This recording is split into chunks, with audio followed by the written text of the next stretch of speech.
Open your cerebral cortex and shift your lobes into upper beta phase, because you are going to have Bitcoin knowledge transmitted directly into your vestibulocochlear.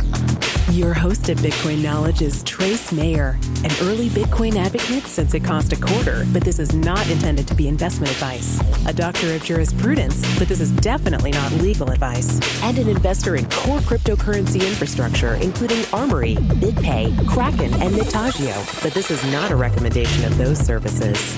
Here, you get fed via direct mind download with pure and free Bitcoin knowledge.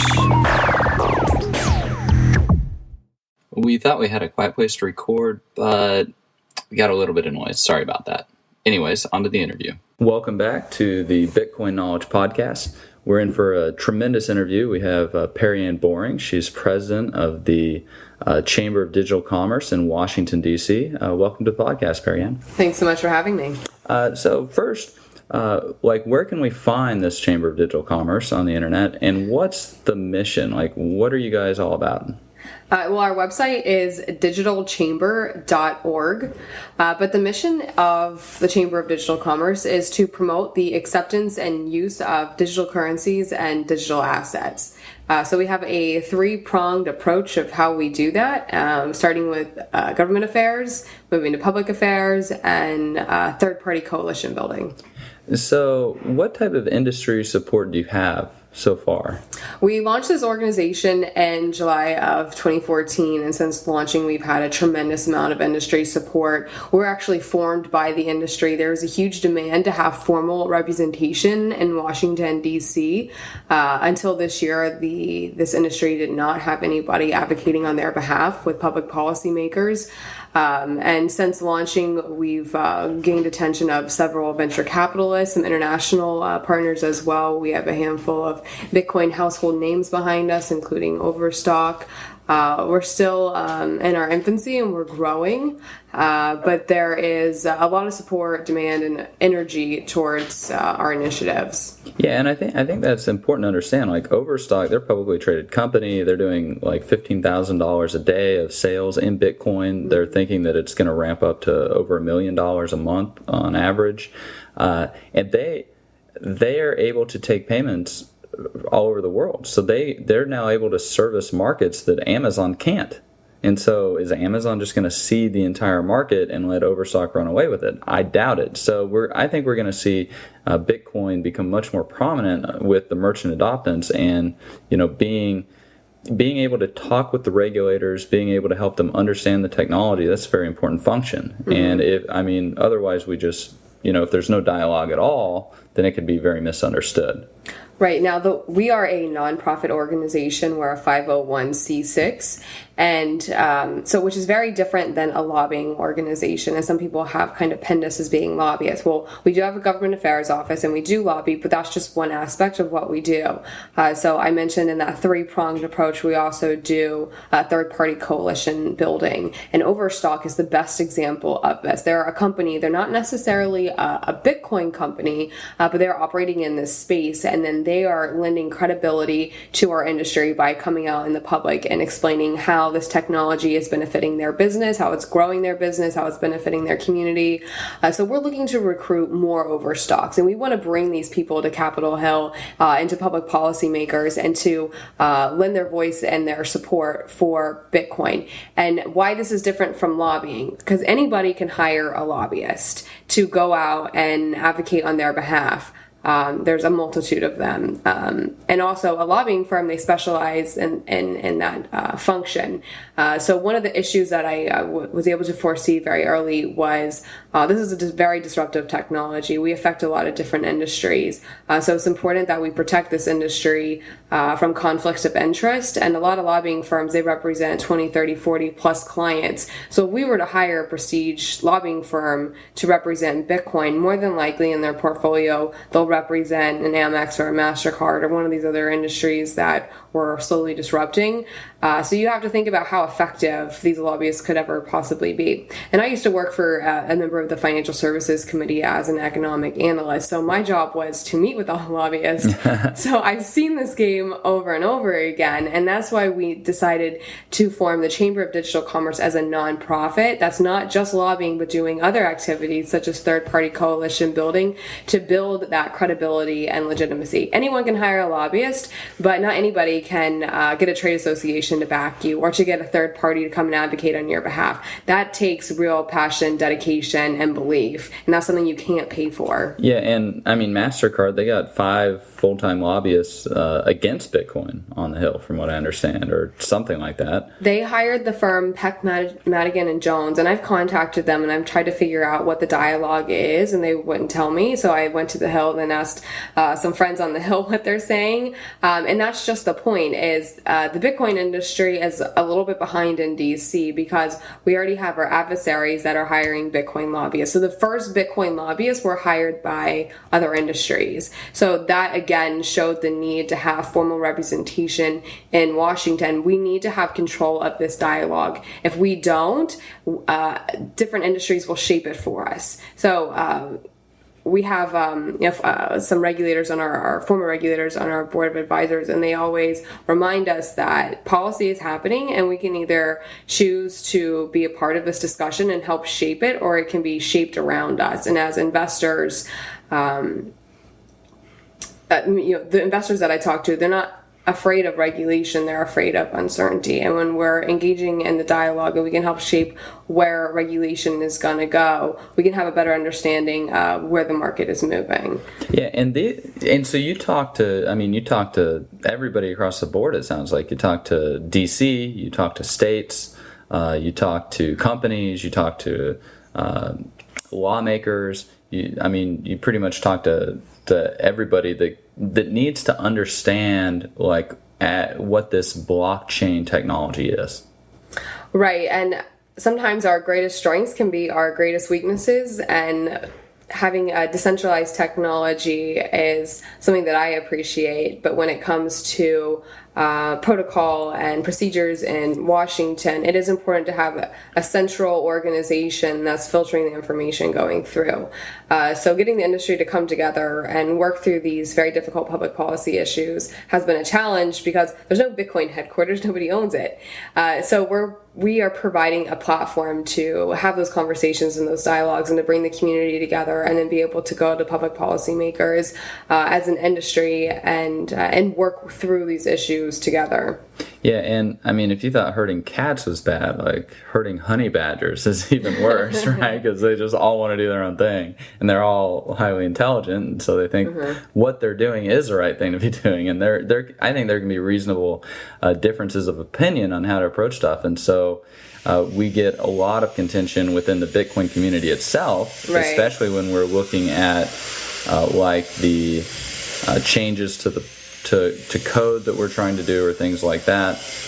And everyone has their own idea of what regulation should or shouldn't look like. So it's extremely important that we have input from as many people as possible, because the hedge fund community has one message, consumers have another message. Exchanges have other concerns. Wallets have their own debate. Software providers are looking at this from a whole different set of lenses. So it's extremely important that we have as many people as possible engaging in these types of initiatives to make sure that everyone's voice is heard, everyone's concerns are brought to the table and thought out in a deliberate way. Yeah, and so at the time that we're doing this interview, we've had Texas come out with the way they want to treat it regulatorily. Then we've got the BIT license in New York, and interestingly, we have Kansas deciding to follow Texas instead of following New York's lead. And then we've also got Singapore, the Netherlands, the Isle of Man, Jersey, the UK. We've got a lot of other international jurisdictions, Germany, Denmark, that have all come out with different ways that they want to approach Bitcoin. And when we look at this just from the U.S., we've got the states, we've got the federal, and then we've got this international, we've got this just massive framework of regulation that we're going to have to navigate through.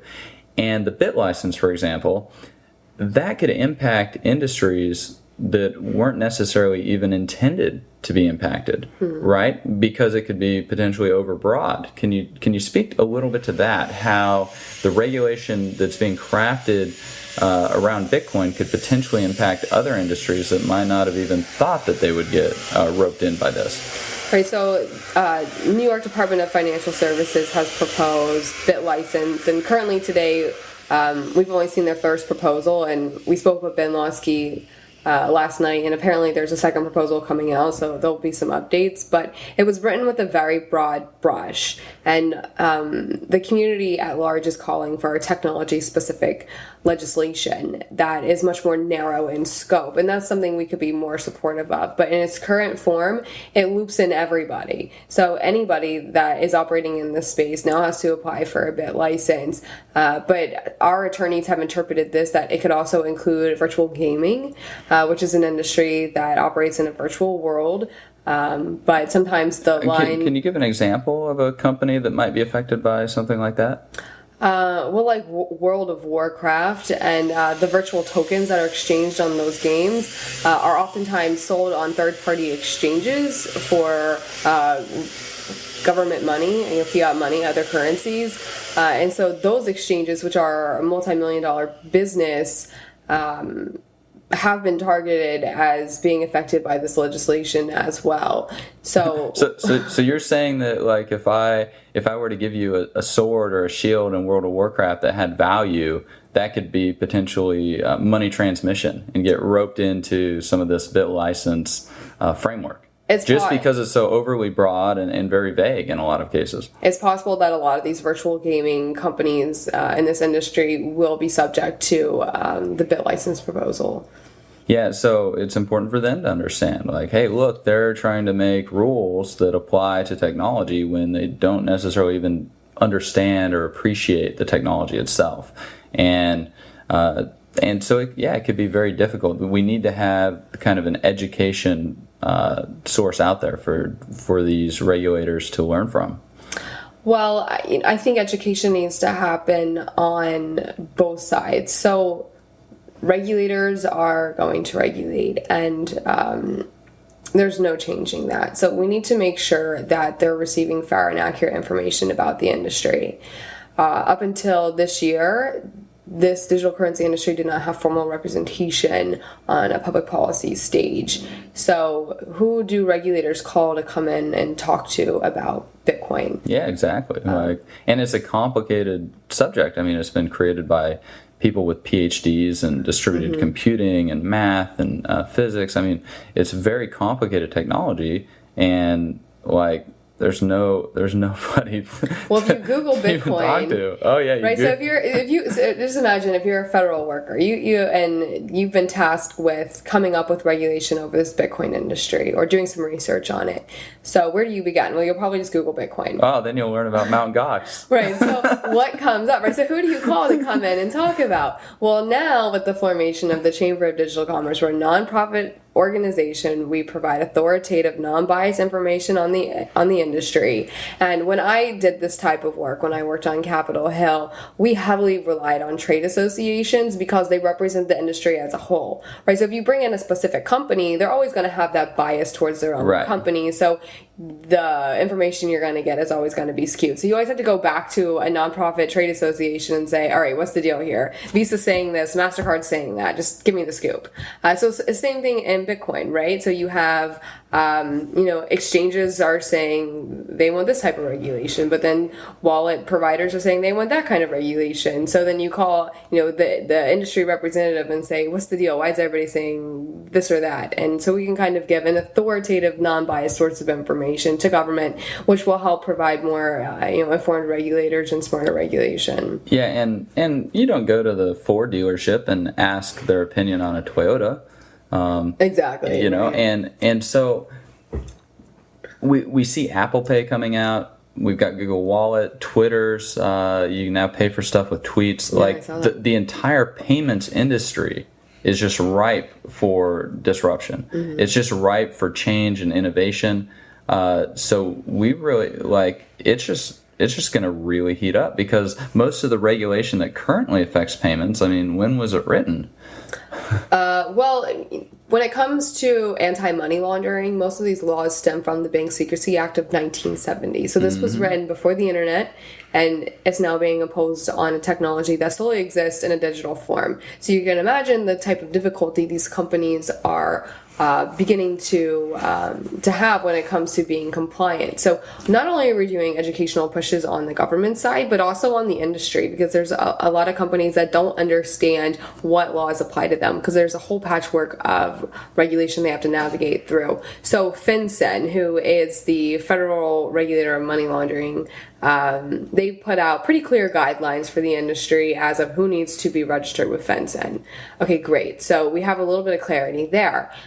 So we're now having companies saying, well, we don't, apply to FinCEN. We don't have to register as an MSB. We're good to go. We don't need a compliance program. We're not getting involved in money laundering. That's not always the case, because there's a whole other set of laws that these companies might not realize are out there. Not only do you have the Bank Secrecy Act and you have the FinCEN regulations, but you also have the federal criminal statutes, and those apply to everybody no matter what. So unless you're well versed in regulatory compliance, which I'm assuming the average technology startup probably doesn't have a type of expertise because it's outside of what they do, they might not know that there's other laws that they need to be aware of. So the director of FinCEN, Jennifer Calvary, gave a very intuitive interview with CoinDesk recently, where she said that she foreshadowed there's more than likely more enforcement actions coming down the pipeline. So we've seen the Department of Justice and FinCEN get very active around the whole Silk Road case. But in our discussions with the U.S. Attorney General's office, there's more coming down the line. And our concern is that this crackdown is going to happen on companies who are trying to be good actors, but they just don't understand how to navigate the regulatory framework. So we're also trying to be a resource to the industry to help explain these laws that are being imposed on our industry, so we don't have this type of continuous negative press happening in our industry, and making sure everybody is compliant and operating within the scope that they intend to. Yeah, because I mean, a lot of people who've used Bitcoin in these more nefarious ways, I mean, we're finding like law enforcement's got tools that they can track a lot of stuff with. Silk Road, the trials in November of 2014. We've got Charlie Shrem has already pled guilty. He was a compliance officer for one of these Bitcoin exchange type sites. So yeah, they can definitely do the enforcement actions. Now, what's interesting about this is when the internet first came out, the Congress decided to have the Communications and Decency Act, which removed a lot of the potential for liability from third-party operators. So you could have, it provided a regulatory framework where we could have companies like Facebook and YouTube and Yahoo and a lot, our big tech giants that have largely created most of the new jobs in the U.S. Just a few days ago, I was on a panel at the British consulate in New York City, and it's very interesting. They're actually targeting the Bitcoin startups and trying to get them to move from the U.S. to the U.K. Because then they can create all the jobs there. They can they're really trying to go after this industry. And they hosted our Bitcoin event, and there were hundreds of people there. And how important do you think it is for the U.S. to get it right, to not just be cracking down on the industry and the bad actors, but to actually try and get it right so that the innovation can remain in the U.S., so that the next Facebook, so that the next Google isn't created in Hong Kong or Singapore or Amsterdam, but instead is created in San Francisco or New York City. Right. I mean, it is extremely important that U.S. regulators understand the importance of this technology, and that we're looking at this in a deliberate way. Not to say if New York gets it wrong or if the United States gets it wrong, it's not going to kill Bitcoin. Bitcoin will go overseas, and I'm confident this technology will continue to thrive. But if you the CoinDesk's Q3 State of Bitcoin report recently came out, and they track VC funds into this industry, and at least 90% of the $317 million of VC money that has been brought into the space in the past 12 months is from the U.S. So the investment community in the U.S. is extremely important here and a player at the table. And I'm sure some of these companies are overseas, but if you're living in the United States and you personally have to abide by these laws, I'm sure you want your investments to reside here. So it is kind of frightening, because if the United States crowds out this space with unfavorable regulation, would that jeopardize the investment that's moving into this space? We need the investment right now. Bitcoin is in its absolute infancy, and it's going to take serious investment to build up the infrastructure that's going to bring this technology to nations around the world that could really benefit from it. Well, and this isn't just, I mean, these are the absolute, like, these are the A+ VCs, like Andreessen Horowitz. Right. Mark Andreessen programmed the first web browser. He runs $4.2 billion in Andreessen Horowitz. He said that there's the personal computer, the internet, and there's Bitcoin. Those are the three major technological innovations. Mm. And Andreessen Horowitz, they've funded companies that comprise, 85% of the NASDAQ's market cap? Something like that. I mean, when it comes to the heart of the technological innovation, Andreessen Horowitz, they're right there in the center of it. Then we've got Index Ventures, we've got RR&E, we've got a lot of the major venture capitalists that are very interested in Bitcoin. And I find it interesting that the largest round went to blockchain.info, located in the UK. Right. Right. And so, like, the venture capitalists, they want to fund the U.S. companies, but they've shown that they're more than willing to fund the companies in the UK. And with the payment wars heating up, Apple Pay and Twitter getting into payments, and Facebook getting into payments, and then we see the geopolitical significance of this. Mm-hmm. Like, Putin just told Visa and MasterCard about a month ago that they had to deposit $4 billion or they had to leave Russia. And there are 100 million accounts in Russia.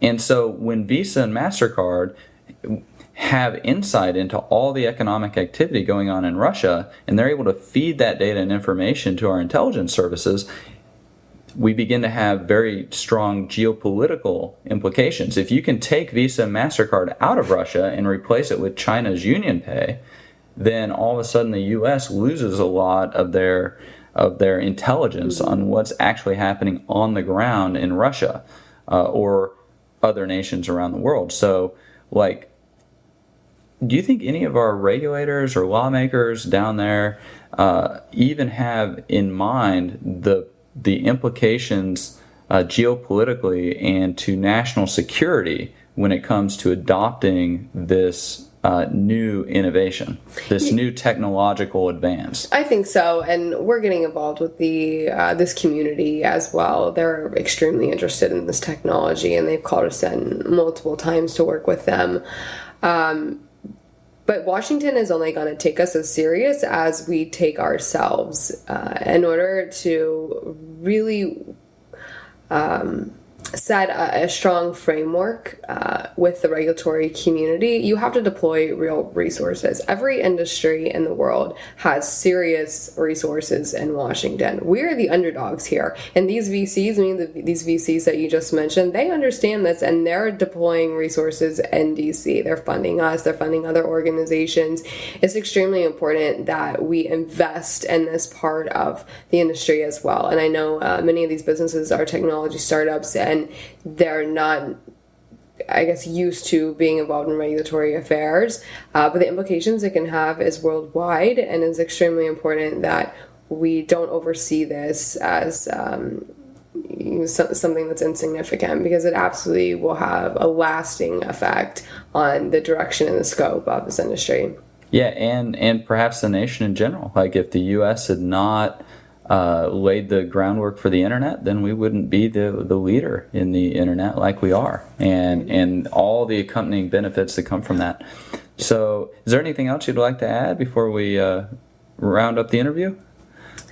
Well, I think this work has been very rewarding. I was working on the Hill, and I was also working in the media industry, and after spending a significant amount of time doing a lot of research on Bitcoin, I decided that this is what I wanted to do. I recognized this was a generational opportunity to really get involved with something extremely special. I quit everything I was doing and devoted myself full time to being a part of this industry. And I've taken all my talents from working in public policy to working with the media and formed this organization, the Chamber of Digital Commerce. So we are a service to the industry. We're also serving government, but our mission is to promote and protect this industry, and we're very excited to be a part of it. Nice. Well, I know I was definitely an advocate, and I like the idea of the chamber when it was just an idea, and I was a very strong supporter of you personally being involved in that chamber. So keep up the great work and help educate our regulators, our lawmakers, our investors out there, the large institutional investors. They'll have somebody to turn to get some unbiased like work or objective opinions on the industry and the technology, and I think it's just great in general. So we've had Perianne Boring from the Chamber of Digital Commerce, and thanks so much. Thank you. Be sure to get a copy of the free Bitcoin Guide at freebitcoinguide.com. Got a question or suggestion? Record your voice at bitcoin.kn. Don't be shy. To help the show, share Bitcoin.kn with friends, post about it on Reddit, and otherwise spam the interwebs. Your iTunes comments and 5-star reviews are very important to us. Please continue tuning in to the Bitcoin Knowledge Podcast, where we release interviews with the top people in the Bitcoin world. Now take some choline and let that Bitcoin knowledge consolidate.